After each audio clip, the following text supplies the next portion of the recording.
Hallelujah, what a mighty God we serve. Heaven and earth adore him, angels bow before him. Welcome to I Choose Abundant Life with me, your most beautiful host, Apostle Mary Mabong Oyomire.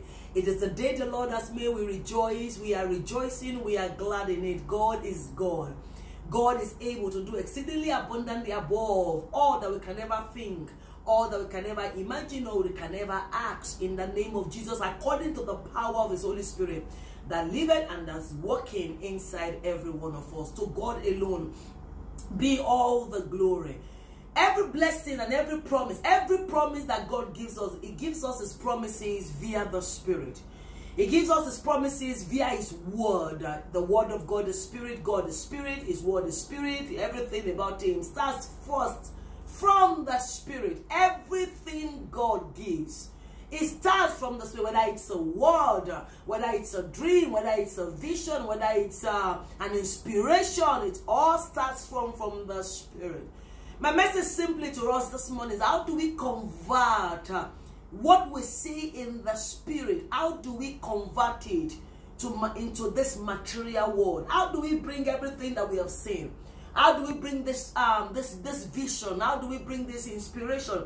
How do we bring this God idea? How do we bring this this dream? How do we bring it, this word that God has given? How do we convert this word into the material world, and then we make use of it? The Bible says in John 1:1 that God, the beginning was the Word, and the Word was God, and God is his Word, and the Word became flesh. Yes, this is what I'm looking for.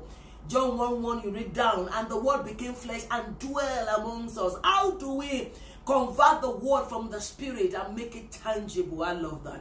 How do we make it tangible? How do we make it tangible that we can feel it, we can touch it, we can say, yes, this is it. God told me, just the way God told me, it has become so. The way God showed it to me, it has become so. The way God said it, it has become so. And the world can see it, they can feel it, they can touch it. How do we do that? Two scriptures I have for us this morning. The first one is Ephesians 1 verse 3. It said, blessed be the God and Father of our Lord Jesus Christ, who hath blessed us with all spiritual blessings. So all the blessings that we have in God, they are spiritual blessings. They are not cash blessings like money, dollar, euro, naira kind of thing, pounds. They are spiritual blessings. But how do we convert our spiritual blessings? How do we convert it to cash value for us, to whatever we need on this earth? He said he has blessed us with all spiritual blessings in heavenly places in Christ. Verse 4, according as is divine, as he has chosen us in him before the foundation of the world, that we should be holy and without blame before him in love. He has chosen us before the foundations of the world. Yes, he has given us everything that we need. Yes, he has blessed us with every spiritual blessing. So we want to convert our spiritual blessings to material blessings. Hallelujah. The second scripture is in Romans chapter 4. You know it already, but walk with me. Let's do this together. Romans chapter 4. Romans chapter 4. Glory be to God.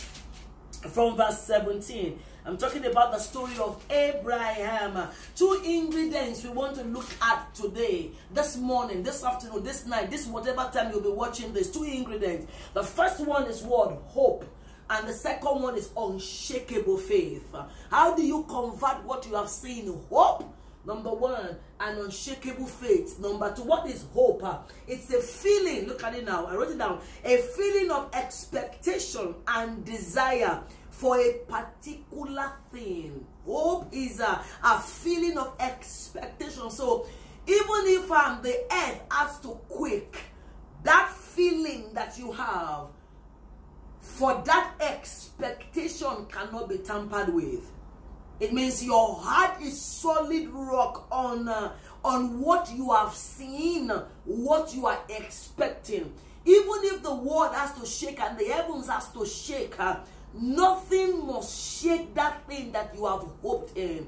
Nothing that you have must shake that thing that you have held on, what you have seen, what you have expected. Yes, bad times will come. Yes, hard times will come. Yes, everything Satan has as a child of God, he must throw. He must throw everything at you. But because you have seen something, because you have displayed hope in something, you must not let go of that thing that you have seen. He said, a feeling of expectation is a feeling that nothing must shake, nothing must take, nothing must be able to shake that feeling. A feeling of expectation and desire for a particular thing to happen. Hey, it's a feeling of expectation and desire for a particular thing to happen. So if that thing has not happened, we ain't quitting. If that thing has not happened, we are not quitting. Yes, he said in Isaiah 43, you will walk through water and say, I'm there with you. That water will not swallow you. Will go through fire. Yes, yes, yes, yes. I know what it means to have gone through water. I know what it means to go through fire. You will go through everything that must be gone through. But he said, I am with you. I am with you. You are hoping for something. You are believing for something. You have a feeling for something. Nothing in this world must be able to shake your feelings of that thing. You can't lose it. You can't lose your feeling on thing. That thing that you are believing has happened already. Amen. So, and it will happen. It will only happen because you allowed it to happen. Yes, yes, yes, yes, yes, yes, yes.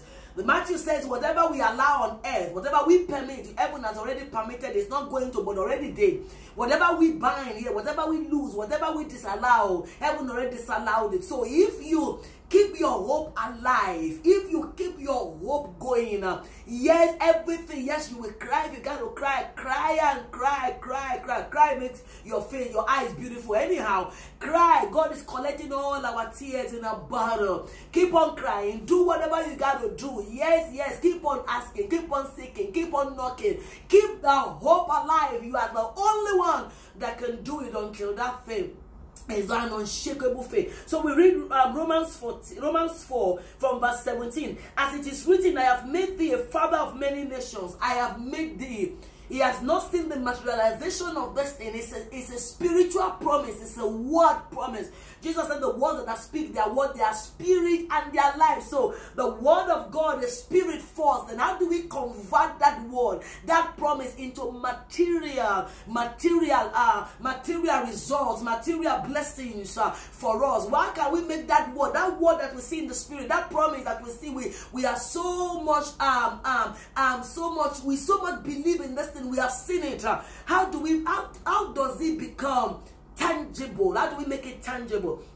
So again, he said, as it is written, I have made thee a father of many nations before him whom he believed, even God, who quickened the dead and called those things which be not as though they were. Who against hope? Look at it now. Who against hope? I'm going to read that to you in the Amplified Version, verse 18.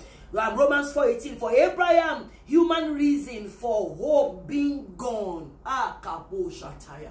His human reason for, have you ever been there? I've been there 1,000 times.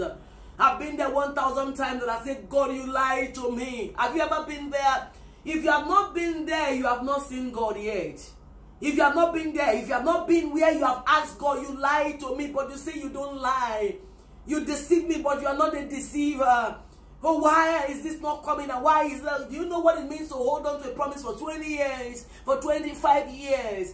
If you have not been there, if God has called you, you will get there someday. I tell people, when people say, God called me, do you know what it means for God to call a man or a woman? God, I tell people, when God says, when people say, God called me, God has to kill you. For God to call you, he must kill you. He must kill you first and make you alive. He must put a pipe inside you and drain everything that makes you you. And then put that pipe again and fill you with himself so he can express himself through you. If God truly calls you, the person will die every day. God must kill you. Yes, and then make you alive. Look at it again, verse 18. Romans 4:18, the Amplified Version.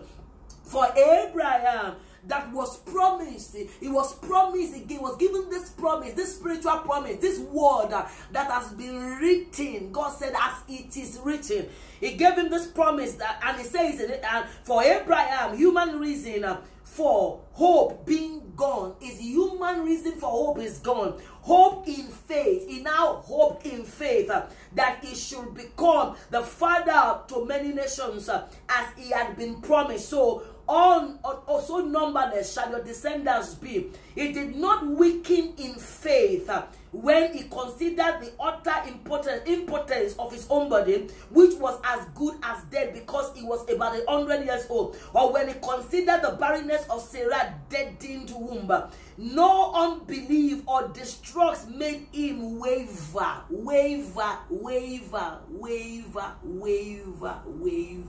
Have you been there? We are always there. Waver. He did not weaken in faith when he considered the utter importance of his body, which was as good as dead because he was about 100 years old, or when he considered the barrenness of Sarah's deadened womb.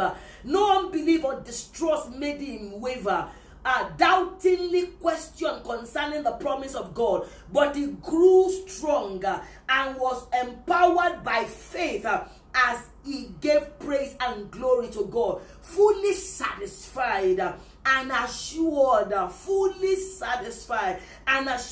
God was able and mighty to keep his word and to do what he had promised. That is why his faith was credited to him as righteousness, right standing with God. The only thing that made us righteous today is Jesus Christ. Is the death and the resurrection, the ascension of Christ is what made us righteous. It is the blood of Jesus that qualified us to be righteous. But look at this man. His undoubting faith was credited to him as righteousness. Christ had not died, but the faith of this man. He did not doubt what God said to him. Hope was against hope. Hope was lost. Everything is so around him, there was no hope. There was no how anything was going to come out anywhere. His body was dead. Sarah's body was dead. Everything around him dead. How can he give birth to a child? How can God? And God is saying, I've made you a father of this one. God is saying, this one, Sarah that is dead, and you that your sperm is dead, you are the one that will bring out this child of promise. There was nothing for Abraham to hope in or hope on, but he believed in the word. And because of his hope in faith, he kept on praising God. Because of his hope in the one that promised, because of his hope in God, a spiritual blessing became a tangible blessing. A spiritual blessing became a material blessing. A spiritual blessing became flesh. Keep your hope alive. The devil can strike on anything. They can take anything. Don't forget also that hope is spiritual. They can take everything, but they can't touch your hope. Do everything that you gotta do. Keep your hope alive. Keep hope in faith. Keep hope in the word. Keep hope in the one that has promised. Keep faith in the one that has promised. Before we know it, that promise that was first spiritual will become a material blessing to you, will become tangible to you. In Jesus' name. You know I love you. Bye.